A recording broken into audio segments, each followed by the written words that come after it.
if we identify with this as us, we're identifying with a programmed computer. And what the Illuminati want to do, and why they've structured society as they have, is to program the computer so A, we identify with it, and B, its program makes us react in the desired fashion.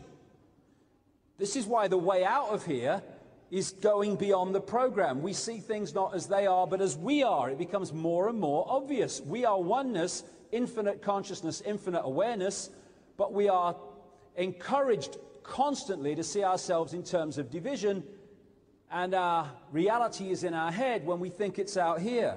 Out here is just a mass of frequency fields and vibrational fields which we are interpreting and decoding as the reality that fits our belief, our programmed belief. What the human race is suffering from is mass hypnosis. That's where the real level of this conspiracy comes. Mass hypnosis. When I was researching my last book, I went to a few hypnotist stage shows to watch how they worked and stuff. And what they do, the hypnotist, he is implanting a belief in the stooge on the stage in a certain reality, like the person next to them on the stage is naked. There's an elephant in the audience. He's eating an apple when it's actually a potato. And what happens, because of that implanted belief, the program interprets reality to fit it. So the guy's eating a potato, but because of the program, it's an apple. His brain interprets the message not as a potato, but as an apple. Therefore, the guy thinks he's tasting an apple. And we are being subjected to that hypnosis all the time to tell us what to believe is real. And I've seen people on stages, they smell things that aren't there. They see things that aren't there because the only place they exist is in their head, and if their head believes it, they will manifest that reality within it. And we talk about people waking up. Humanity is starting to wake up. Exactly what they're doing. They're waking up from the trance. We don't have to learn anything new. We are infinite. We have to remember what we have been manipulated to forget through the hypnotic trance that we're subjected to. And this is the wake up that's happening. We're waking up from the trance. The elephant in the living room. The reason people don't see the obvious, that is obvious to people who've started to wake up, hey, I can see it now, is because the program is telling them something different. The reason they can't see the obvious is the same reason that a computer will not do something you want it to do if it doesn't have the software downloaded to do it. And when we start to wake up, we start to see the obvious. My God, why couldn't I see it before? Because you were asleep. This is humanity. It's in an hypnotic trance, but it's waking up. And what the Illuminati are desperate to do in this Orwellian state they're trying to impose is to keep us, A, asleep, and if they can't keep us asleep, then keep us controlled when we're awake. Now, this is a wonderful book called The Holographic Universe by a guy called Michael Tolbert. And I'll get into the holographic stuff in a minute, because that's important. Why do we see things in 3D? Because that's what we create in our heads, but I'll get into it. But he tells a wonderful story in this book, which really sums up where I'm going here. He says that his father had a party at home, and he got a stage hypnotist along to do party tricks. He got people to do all the usual stuff, and eventually he's got this guy called Tom, and he's got him to do various things by implanting belief, which he then takes to be reality. And towards the end, he said to Tom, when I bring you out from to a waking state, you're not going to be able to see your daughter in the room. At the same time, the hypnotist leads the daughter to stand in front of the guy, so he's looking in her belly. He then brings him out, and he says, can you see your daughter in the room? And he looks around, he says, no, she's not here. He's looking at her belly. The hypnotist went behind the daughter, and he put his hand in the small of her back and said to Tom, who's there on the other side, I'm holding something, Tom. What am I holding? Well, he was bemused because it was so obvious. He's holding a watch. He says, there's an inscription on it. Can you read it? He leans forward. He reads the inscription. His bleeding daughter's here. And people would say, that's impossible, that's ridiculous. That David Icke would say that, it's so stupid. But it's not. Because the only place that scene existed in its three-dimensional, this is a physical word form, was in his head.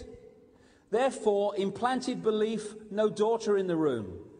That implanted belief will not read the energy field of his daughter. It just won't read her because it perceives that she's not there. There's nothing to read.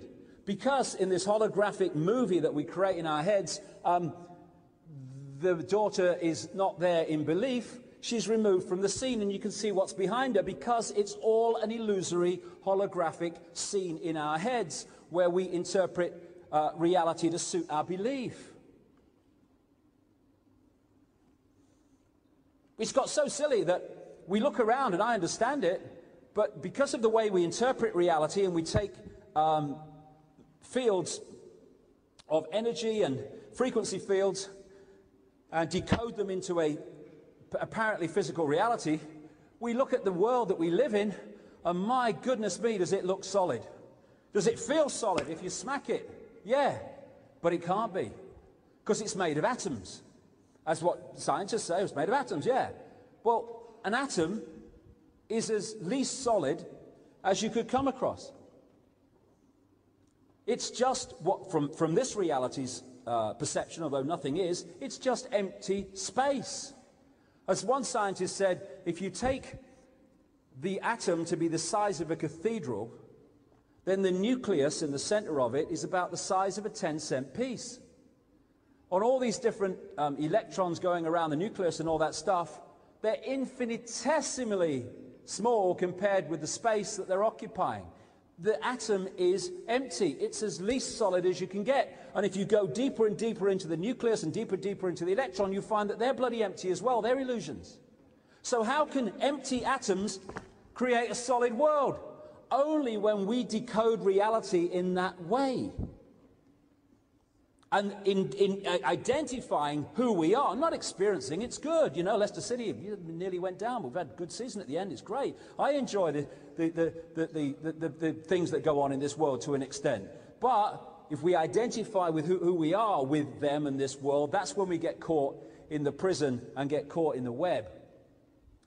What they do with when they're making holograms is you have a laser beam, and part of it will get diverted to go across the object you want to photograph, these holographic pictures that are apparently three-dimensional.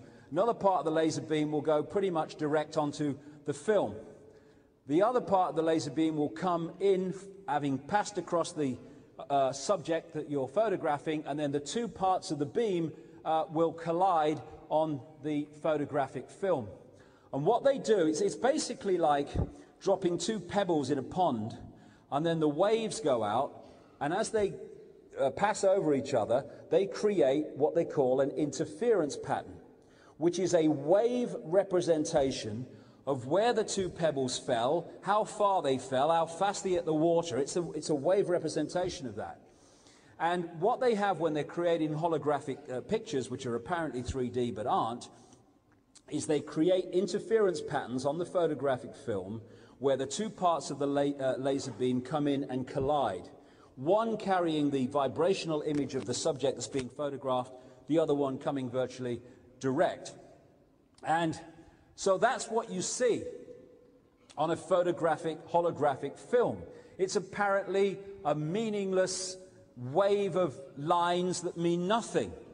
But you fire a laser beam at it in the right direction, and suddenly that meaningless, what the hell is it, becomes a three-dimensional vision to you. And that's what comes out of the wave pattern. And in the same way, we are decoding vibrational fields like the interference pattern into holographic reality in our heads. Holograms can look incredibly solid, and we can feel them and experience them as solid when we look at them.